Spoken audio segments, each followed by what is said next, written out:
తర్వాత వేసింది ఎట్లా అవుతుందో చూస్తా. లాస్ట్ వచ్చిందనుకో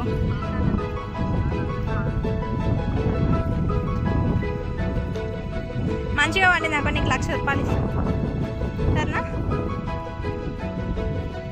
చాలా 50 సెకండ్లు తీసిన.